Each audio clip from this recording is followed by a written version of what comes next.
Hello and thank you for watching. This is Jennifer Bowman with Olympia Piano, and this video is part 1 of Dozen a Day Orange Book, which is book 2, chapter 4. Because the Dozen a Day is getting so advanced, the tutorials take a little longer. So I'm going to split it up into 3 sections. So let's get started. I'll go through exercise by exercise with some technical tips and maybe even music theory tips on each exercise. If I feel a side view is valuable, there might be a little section with a side view so you see the wrist motion, that sort of thing, and then I'll play through the exercise. We're going to start with the one called deep breathing. We've had lots of these as the first in every group. If you've seen any of the other deep breathings, you might be familiar with this exercise. What we're working on technically is rolling through the finger pad, the whole entire pad. This is not tips for this one. We start with a more flat finger, wrist slightly lower, and then roll up, feeling that traction through the note until we lift. The chords in this one are going to lift and move up by octaves. So I like to have the release be kind of like a little rainbow where you get to the next spot. All right, so we're working on the roll up of the wrist, traction of the finger pad, lift and move. So let's go ahead and take a look at this. So if you look carefully here, you see we've got one flat, and I'm going to pull out my circle of fifths here. If you've seen this circle of fifths before, I just love this circle of fifths. It helps cement in relationships between keys and chords and key signatures, all sorts of great stuff on the circle of fifths. We have a flat, and so we can go to the flat side of this circle. It's one flat. You see the 2 letters here, F in capital letters and D in lowercase letters, one flat. That means our key is either F major or it's relative minor, D minor. So what I usually do when I'm trying to figure out a key is I play the harmony in the first measure. In this case, it's this chord, D7. D7 wants to go somewhere. It's not really a resolved chord. So let's check now. At the end of the piece, we've got an F chord. So I'm going to go ahead and say this piece is an F major, not D minor. We don't even have a D minor chord. So the piece is an F major. So that brings me to the music theory portion of this little lesson. If you look here, we see a bunch of accidentals. We see a dominant 7 chord.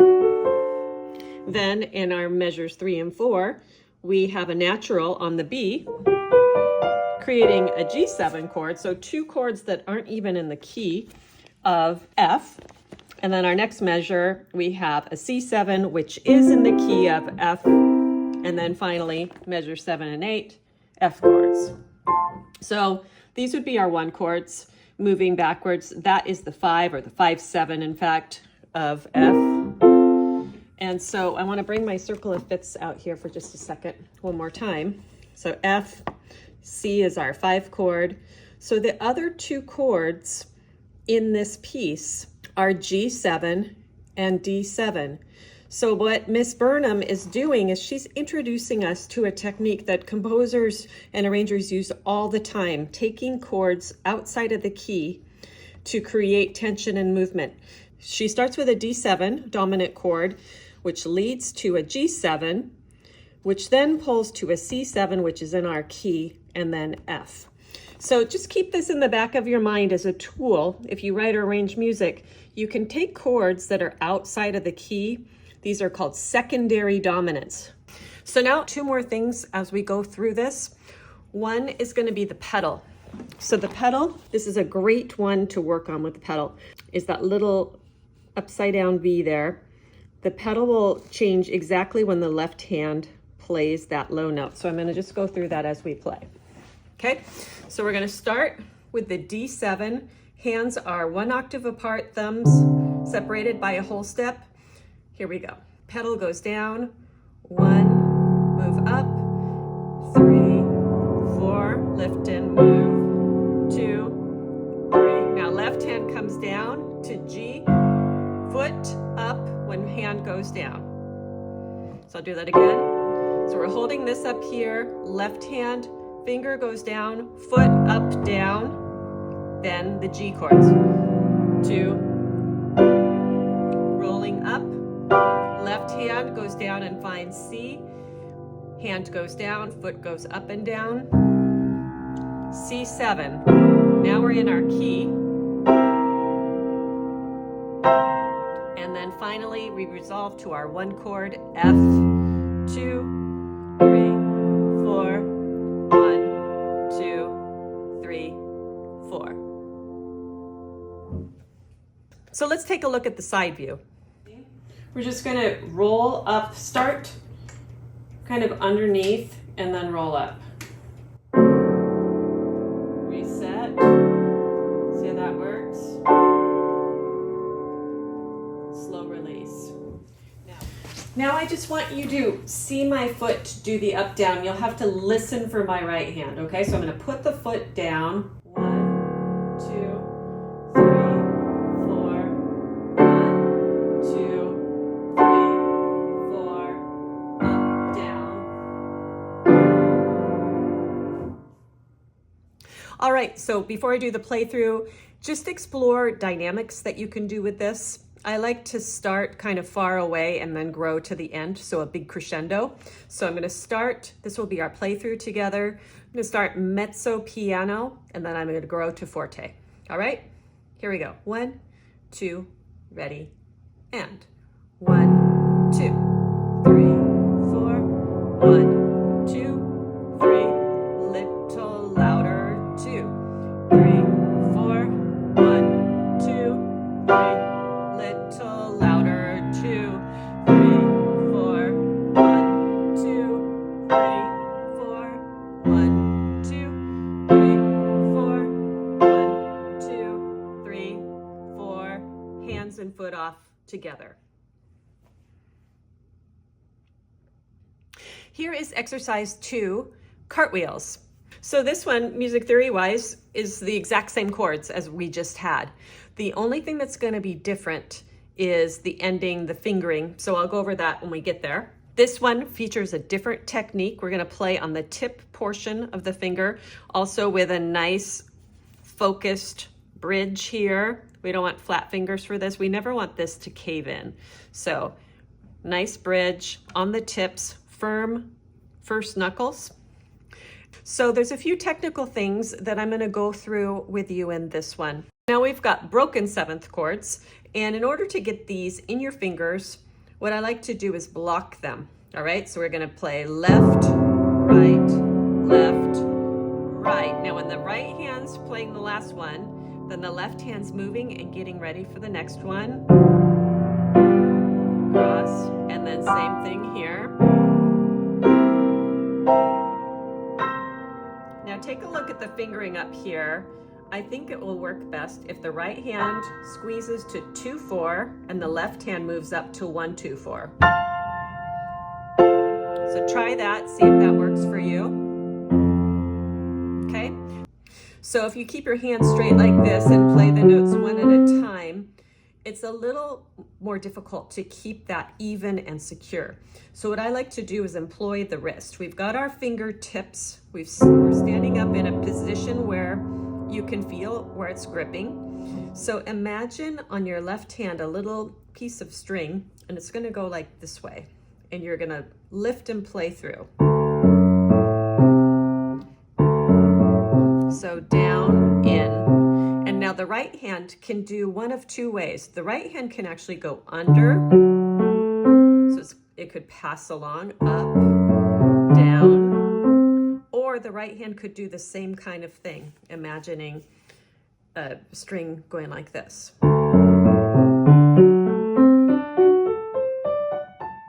So both of those wrist motions are passing the energy from note to note, keeping you on their tips and keeping you with close contact to the keys. I just want to talk about one more thing before I switch to side view, and that is rhythmic pedaling.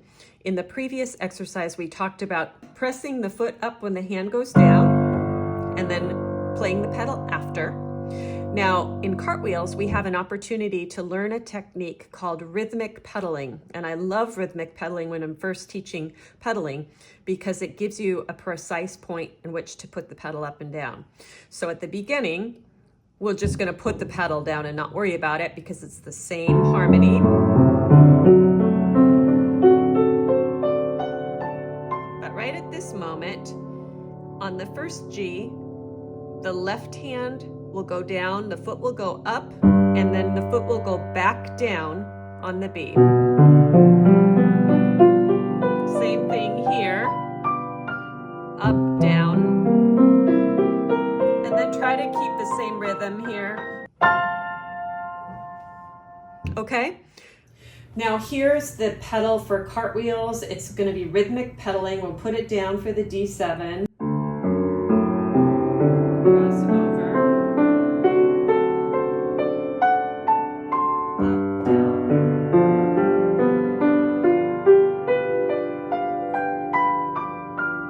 Down. Keep the same rhythm. 1, 2, 3, 4, 5, 6, 7, 8. All right, this is the wrist motion for Cartwheels. Imagine a little thread pulling from the top of your wrist, going in at a 45-degree angle. The left hand's gonna go in and up. Be mindful that you don't go up too high too soon, or else you see how there's this gap here, then your thumb has to press down. So you want it to be on the way up. Now the right hand can do the same, pulling that way, or the right hand can go under. So either like this, or like this. I'll do them both the same way the first time. Now I'll do the right hand under for the second one. So see which one feels best to you. All right, let's do the playthrough for Cartwheels. Actually, for this one, I'm going to show you different dynamics that you can do. So we're going to have the D7 start mezzo piano, then the G7 mezzo forte, then the C7 will be forte, and then the loudest point will be when we resolve to the 1 chord, but then we're going to fade. Okay? So here we go. Get ready on your tips. 3 and 4 and 1 and 2, cross, up, down,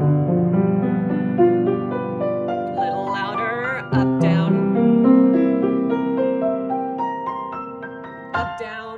2 and 3 and 4 and 1 and 2 and 3 and 4 and off. Make sure at the end that you don't play those too fast. Each of those half notes has to be the same as 4 16th notes. Da, da, da, da, da, da, da, da, da, da, da, da, da, da.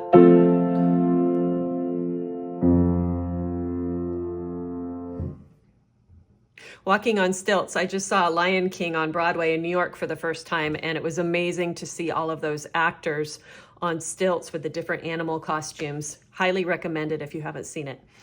So all this piece is just a scale in the interval of a sixth within one hand. So we do scales in sixths like this, but this is with one hand. So both hands are doing intervals in sixths. All right. You see this kind of thing all the time in advanced repertoire. So we're going to work on 2 things in this.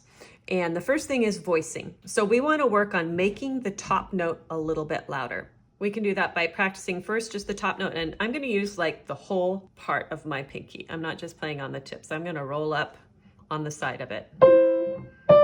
So first thing you do is just play the top note back down. Notice I'm doing a little mini roll up with every one. Same thing with the left hand, using the whole portion of the thumb. Fermata.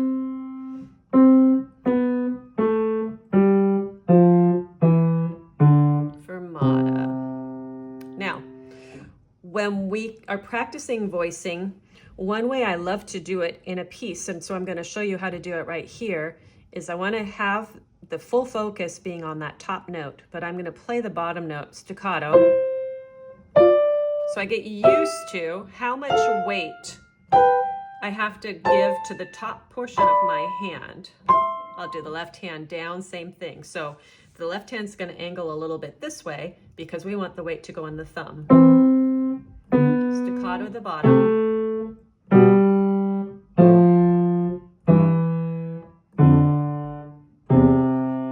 it together.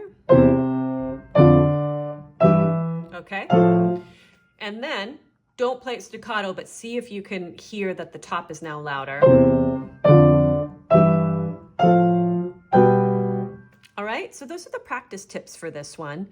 I'm going to give you a side view just so you can see the mini roll-ups I'm doing, and I'm going to mention one other thing that would be great to do with this, and that is to transpose it to different keys. We're doing it in this key of C, which is pretty easy because it's just the white keys, but let's say I wanted to get really familiar in the key of B flat, for example.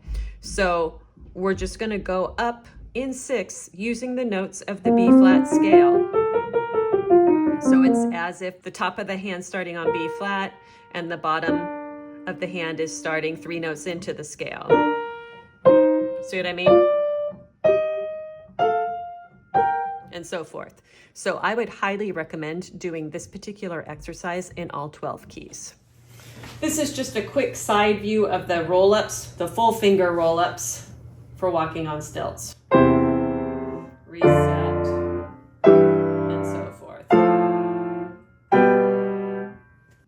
All right, let's do the playthrough for number 3, walking on stilts. What I'm going to do as I play through this is I'm going to crescendo to the top and diminuendo down, but still bringing out that top note. 1, 2, ready, go. Roll up, move.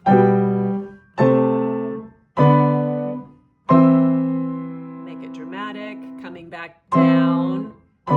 Still voicing to the top, slight angle.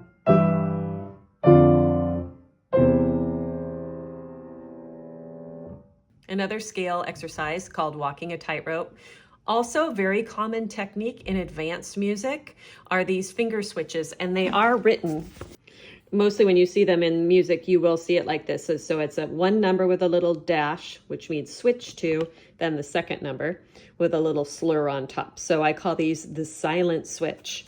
And as you're looking at the music here, it looks pretty confusing.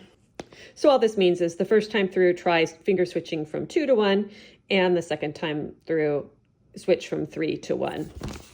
If you haven't done this before, I would recommend doing this hand separately. So let's go over how this works. So we're going to roll up on the first note.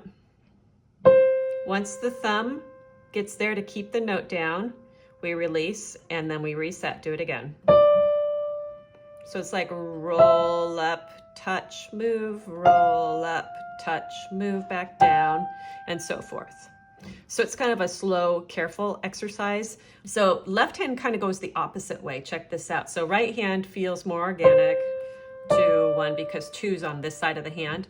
But the left hand's going to cross over with the 2, 1. So 2, 1, cross over, and you will see this. So this is really good practice. I'd also suggest doing this one in lots of different keys. So now let me just play through. I'll play hands together. Here we go. We'll start with 2, 1 first, okay? 2, 1, switch. 2, 3, 4. 2. I like to do it rhythmically, by the way, when I'm doing the finger switches. Switch. 2, 1, 2, 1. Now coming down. 2, 1. Now right hand has the crossover, left hand has the flatter roll up.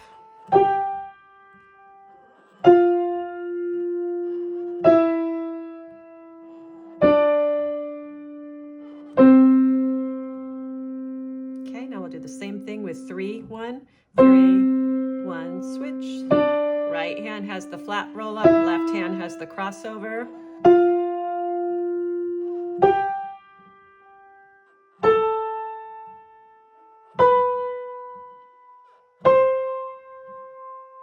Okay, get reset. Now they switch.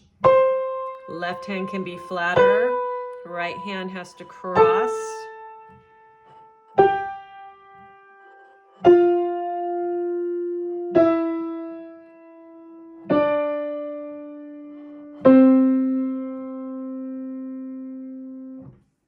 All right, that's it for segment 1 of the Orange Book. There will be 2 more videos for this series. As always, I appreciate it if you share, subscribe, or even donate to my channel. And I also really love knowing where you're from. So please leave that for me in the comments. And as always, thank you for watching.